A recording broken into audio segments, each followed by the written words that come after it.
Good morning, welcome back to my channel. ಈಗ ತಾನೇ ಒಂದು ಸಾಂಗ್ ಕೇಳ್ಕೊಬಂದ್ರಿ ಅಲ್ವಾ, ಸೋನು ನಿಗಮ್ ಮತ್ತು ಸಂಜಿತ್ ಹೆಗ್ಡೆದು. ನಾನಂತೂ 3 ಡೇಸಿಂದ ಆನ್ ಲೂಪ್ ಕೇಳ್ತಾ ಇದ್ದೀನಿ ಈ ಸಾಂಗ್, ಅಷ್ಟು ಇಷ್ಟ ಆಗಿದೆ. ಸೊ ಇವತ್ತು ತುಳಸಿ ಹಬ್ಬದ ದಿನ ಬೆಳಗ್ಗೆನೇ ನಾವು ನಮ್ಮ ಹಳೆ ಕ್ವಾರ್ಟರ್ಸ್ ಹತ್ರ ಹೋಗಿದ್ವಿ. ಅಲ್ಲಿ ಲಾಸ್ಟ್ 4 ಇಯರ್ಸ್ ಬ್ಯಾಕ್ ನನ್ನ ಮಗನ ಸ್ಕೂಲಲ್ಲಿ ಎನ್ವಿರಾನ್ಮೆಂಟಲ್ ಡೇಗೆ ಎಲ್ಲ ಪೇರೆಂಟ್ಸ್ಗೂ ಒಂದೊಂದು ಸಸಿನ ಗಿಫ್ಟ್ ಮಾಡಿದ್ರು. ಆವಾಗ ನಮಗೆ ಸಿಕ್ಕಿದ್ದು ಇದು ಪೇರ್ಲೆ ಅಥವಾ ಸೀಬೆಕಾಯಿ ಸಸಿ ಕೊಟ್ಟಿದ್ದರು. ಇದು ಎಷ್ಟು ದೊಡ್ಡದಾಗಿದೆ ಮರ ಅಂದರೆ ಸಖತ್ ಹಣ್ಣು ಬಿಡುತ್ತೆ ನೋಡಿ. ಎಷ್ಟೊಂದು ಹಣ್ಣು ಸಿಕ್ಕಿದೆ.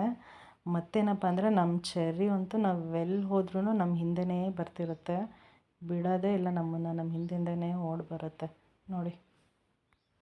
ಮತ್ತು ಅಲ್ಲಿ ದಾಸವಾಳ ಹೂವು ಬಿಟ್ಟಿತ್ತು, ಪೂಜೆಗೆ ಬರುತ್ತೆ ಅಂತ ಅದು ಸ್ವಲ್ಪ ಕಿತ್ಕೊಂಡೆ. ಇದು ಸಹ ನಾವೇ ಹಾಕಿದ ಗಿಡ. ಇದೆಲ್ಲ ನಾವು ಹಾಕಿದ ಗಿಡ. ಇಲ್ಲಿ ನಾವು ಸ್ಟಾರ್ಟಿಂಗ್ ಬಂದಾಗ ಹೆಂಗಿತ್ತಂದರೆ ಫುಲ್ ಬೇರ್ ಲ್ಯಾಂಡ್.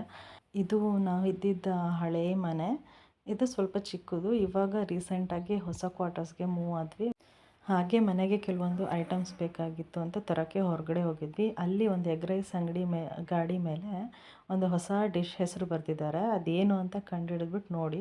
ಹಾಗೆ ಅಲ್ಲಿ ಸುಮಾರು ಮಳೆ ಆಗಿಬಿಟ್ಟು ಕೆರೆನೂ ಕೋಡಿ ಬಿದ್ದಿತ್ತು. ಅಲ್ಲಿ ಚಿಕ್ಕ ಮಕ್ಕಳೆಲ್ಲ ಆಟ ಆಡ್ತಿದ್ರು, ಕೆಲವೊಬ್ಬರು ಮೀನು ಹಿಡಿತಾಯಿದ್ರು. ಹಾಗೆ ನೋಡ್ಕೊಂಬಂದ್ವಿ, ಚೆನ್ನಾಗಿತ್ತು. ಶಾಪಿಂಗ್ ಎಲ್ಲ ಮುಗಿಸ್ಕೊಂಡು ಮನೆಗೆ ಹೋಗಿ ತಂದಿರೋ ತರಕಾರಿ ಹಣ್ಣು ಎಲ್ಲ ಸಪ್ರೇಟ್ ಮಾಡಿ ಇವಾಗ ಎತ್ತಿಡಬೇಕು. ಇಷ್ಟೊಂದೆಲ್ಲ ಯಾಕೆ ಹಣ್ಣು ತರಕಾರಿ ಎಲ್ಲ ತೊಗೊಂಬಂದಿದ್ದೀನಿ ಅಂದರೆ, ನಾವಿರೋ ಲೊಕೇಶನ್ ಅಂಥದ್ದು ಸ್ವಲ್ಪ ರಿಮೋಟ್ ಲೊಕೇಶನ್. ನಮ್ಗೆ ಏನೇ ಬೇಕಂದ್ರೂ ನಾವಿರೋ ಜಾಗದಿಂದ ಸ್ವಲ್ಪ ದೂರ ಊರಿಗೆ ಹೋಗ್ಬಿಟ್ಟು ಎಲ್ಲ ತೊಗೊಂಬರ್ಬೇಕು. ಅದಕ್ಕೆ ಪದೇ ಪದೇ ಹೋಗೋಕ್ಕಾಗಲ್ಲ ಅಂತ ಹೇಳ್ಬಿಟ್ಟು ಒಂದೇ ಸಲ ಜಾಸ್ತಿ ತೊಗೊಂಬಂದು ಇಟ್ಕೊತೀವಿ. ಸಂಜೆ ತುಳಸಿ ಪೂಜೆ ಮಾಡಿರೋ ಕ್ಲಿಪ್ನ ಆ್ಯಡ್ ಮಾಡಿದ್ದೀನಿ. ಹೇಗಾಗಿದೆ ನೋಡಿ, ಕಮೆಂಟ್ ಮಾಡಿ, ಸಬ್ಸ್ಕ್ರೈಬ್ ಮಾಡಿ. Thank you.